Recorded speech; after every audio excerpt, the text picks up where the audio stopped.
तो हेलो दोस्तों, स्वागत है आप लोगों के हमारे अपने चैनल अभी ऑनलाइन टेक में।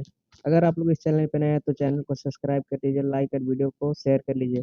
तो आज हम लोग बात करने वाले हैं बीए पार्ट सेकंड का जो 22 से 25 सेशन का जो रिजल्ट है, इसके बारे में जो रिजल्ट हम लोग कैसे चेक कर पाएंगे। तो आज आप लोगों को मैं लाइव रिजल्ट चेक करके दिखाने वाला हूँ। तो लाइव रिजल्ट चेक करने के लिए जो आपको रजिस्ट्रेशन नंबर दिया गया है एडमिट कार्ड पे ये डालेंगे। इसके बाद जो एग्जामिनेशन रोल नंबर है ये डालेंगे। एग्जामिनेशन रोल नंबर डालने के बाद है जो सबमिट पे क्लिक करेंगे।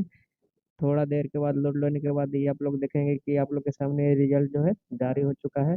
इसके बाद आप लोग यहाँ से प्रिंट कर सकते हैं, प्रिंट करके सेव कर लीजिए अपना रिजल्ट। जो ये डायरेक्ट जो लिंक है आप लोग को डिस्क्रिप्शन बॉक्स में दे दिया जाएगा, अपने लिंक में डायरेक्ट